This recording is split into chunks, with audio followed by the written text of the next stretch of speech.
The news and sport now on BBC One with Darren Jordan and Mary Rhodes. England win the Rugby World Cup after a thrilling victory against Australia. Echoes of 1966 as England lift the trophy for the first time. Crisis in Georgia, protesters stormed the parliament and forced the president to flee. More suicide bombings in Iraq, at least 15 are killed in 2 attacks on police stations. And 40 years on from the shooting of JFK, the questions that still haunt America.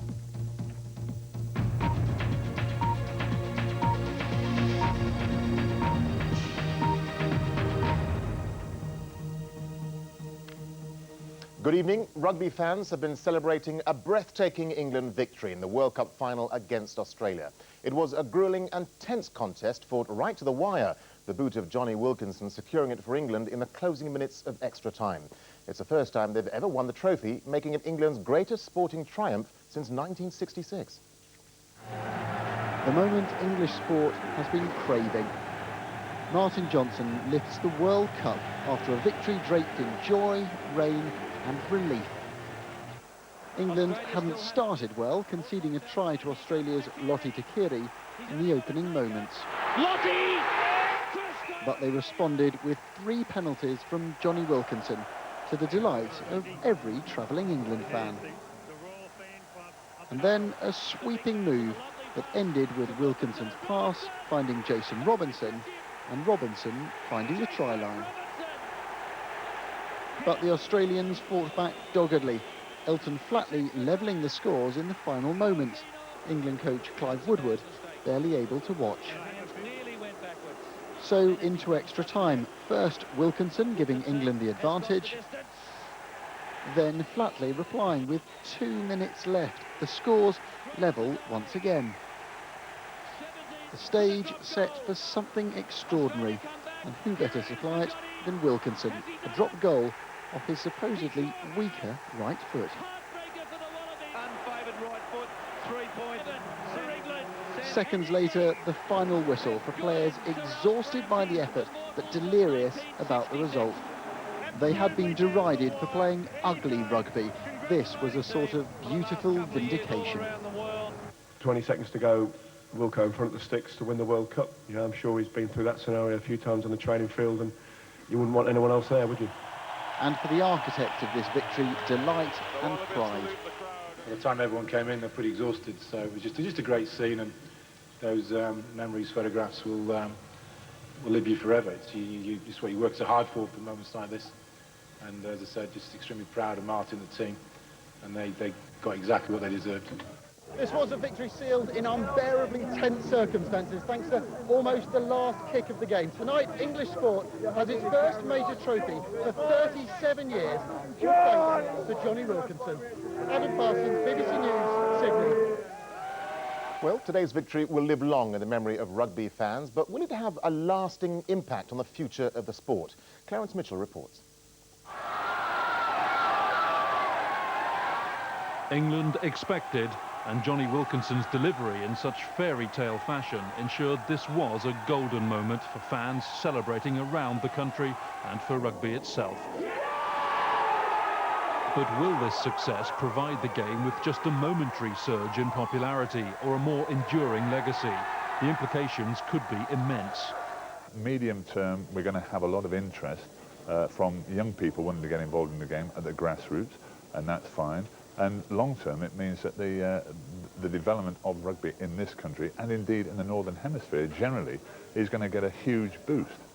On English pitches, future Johnny Wilkinsons are being inspired, and not before time. The sport's grassroots, a traditional strength, have seen adult playing numbers fall in recent years. Many clubs too have struggled financially after the decision to professionalise the game 8 years ago. But star quality always will out, as Johnny Wilkinson's childhood coach saw only too well. It's not just his kicking, it was his timing of the pass, his tackling, his control of the game, his knowledge of rugby. It was obviously he was going to be something special. To the victor, of course, the spoils. Johnny Wilkinson, at 24, is now in the Super League of sports performers. Some predict his annual earnings could more than triple through sponsorship and promotions. Not quite in the David Beckham pay scale yet, But it's not for nothing that the rugby player and the footballer are being seen together already as major advertising assets. Nice. If David Beckham is the golden boot, then Johnny Wilkinson's the golden boots, because he scores with both feet, left and right. And he can fill those boots with millions of pounds over the next few years. World Cup euphoria is here. The question is, will it sustain to bring rugby out from football's shadow in the months and years to come? Clarence Mitchell, BBC News. And Adam Parsons joins me now from Sydney. Adam, what will this win mean for English rugby?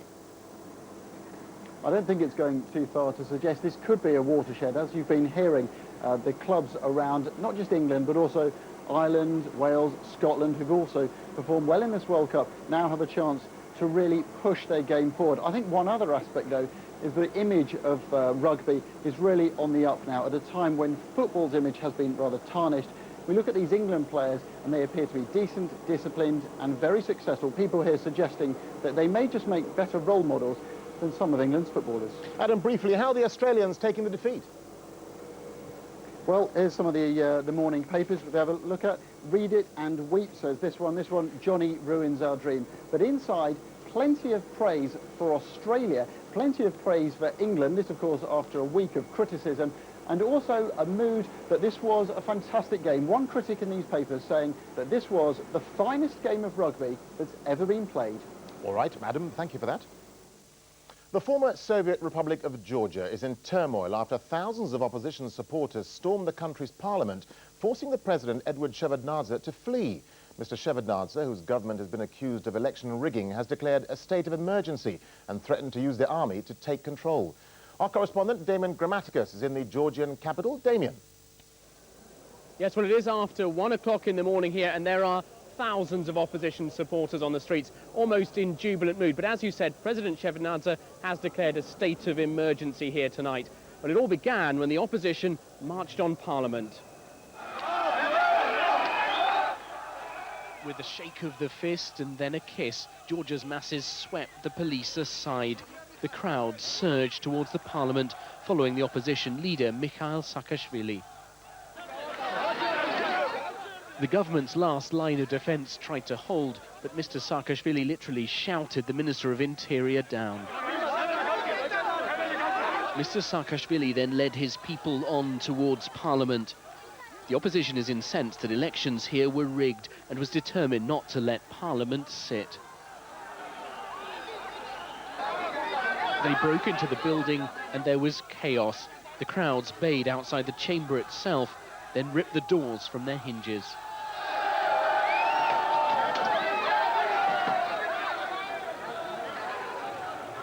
The crowd surged in front of a startled-looking President Eduard Shevardnadze, who was busy addressing the chamber. He was now face-to-face with the opposition leader.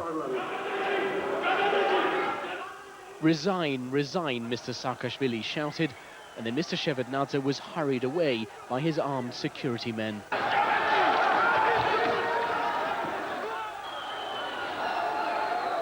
So this is the situation here, incredible scenes. Parliament in the hands of these opposition supporters, and the MPs fled so quickly that they even left their papers behind. It degenerated into a fist fight between the rival camps. The opposition calls this Georgia's bloodless revolution, but the fear is that this could spark civil war. A decade ago, tens of thousands died here. Tonight, President Eduard Shevardnadze has declared a state of emergency and he's refusing to resign. But tens of thousands are on the streets, and the opposition Speaker of Parliament says she's taking the President's powers for herself. And Mr. Shevardnadze says if he can't restore order, well, then the army may have to take control. Tonight, he's been speaking to President Putin in Russia, to Colin Powell in the United States. The Russian foreign minister is due here in just over an hour's time. And Mr. Shevardnadze has a stark choice: rerun the elections and probably resign, or push this country towards bloodshed. Back to you. Damien, thank you. At least 15 people have been killed in 2 suicide car bomb attacks on police stations near Baghdad. The first at Khan Banisar detonated when police opened fire as the car sped towards the building. A few minutes later, the second targeted the main police headquarters at Bakuba. At Baghdad International Airport, a cargo plane was forced to make an emergency landing after being hit, it's understood, by a surface-to-air missile. Bakuba police station, 7:40 a.m. Cars crumpled like paper after a devastating suicide attack. A survivor looks on at the place where his colleagues died. This one of 2 stations hit within half an hour. Here it is the police themselves who look defenseless, in need of protection. Officers paying a high price for their cooperation with American troops. The guard on the gate blown out of his shoes by the force of the blast. Civilians killed alongside, bringing an angry reaction from US troops in the town. If they want to attack Americans, then they need to come after Americans. They're attacking Iraqi civilians. They killed a 4-year-old child. I got a 4-year-old daughter at home, and it doesn't take a man to attack them. They're cowards. They're not Muslims. They're not men. The blast here was so powerful, it's gouged out this massive crater in the ground. The Iraqi police station made a relatively easy target. It's far simpler to carry out this kind of attack here than to try to target heavily armed and heavily protected US troops. Though there are no American losses here, this is a setback for Washington's plans for Iraq. Many here now, shell-shocked and bomb-weary. This latest bloodshed, one more reminder for America that the resistance isn't going away. Orla Guerin, BBC News, Bakuba. Peace demonstrations have been held in Turkey following this week's suicide bombings which killed more than 50 people. Several thousand people gathered near the British consulate at the scene of one of the blasts. The Turkish Prime Minister has spoken of his shame that Turkish nationals may be responsible for the killings. Turkey in mourning. Today, the funeral of 2 policemen killed outside the British consulate. The Turkish Prime Minister in somber mood. Unfortunately, there were 4 terrorists among us. They used their foreign connections, he said. But if there are more out there, we'll catch them. A couple of thousand Turks gathered in central Istanbul to signal their rejection of violence. George Bush called Turkey the new front in the war on terror. That's not a place these people want to be. The anger of ordinary Turks, their rejection of terrorism is plain to see, but much less clear is the government's strategy for rooting out the militant cells within Turkey's midst. The anguish isn't over. Today, the family of Hulya Donmez learned their daughter was brain dead on life support. Hulya was the friend of Briton Graham Carter, the man filmed staggering from the wrecked consulate. I'm English. English, no problem, okay. Hulya had only gone to the consulate to get a visa. Carter remains in hospital. In Istanbul, they're picking up the pieces after a terrible week. The Foreign Office wants Britons to stay away from here. There is plenty of unease about what comes next. Stephen Saka, BBC News, Istanbul. The United States government has issued a new warning of possible al-Qaeda attacks on American interests abroad. The State Department highlighted recent terrorist attacks on Western targets in Turkey and Saudi Arabia and said it remained deeply concerned about the security of US citizens abroad. It's 40 years to the day since President John F. Kennedy was shot dead in Dallas. Lee Harvey Oswald was convicted of his murder, but the assassination is still mired in controversy. Conspiracy theories that JFK was murdered by the Russians, the Cubans, or by the CIA are still talked about. From Dallas, Matt Fry reports. Before 9/11, it was the assassination of President Kennedy that was the traumatic moment of modern American history. Everyone who was alive at the time still remembers today what they were doing then. It happened exactly 40 years ago, just behind me, on a pristine day, just like this one.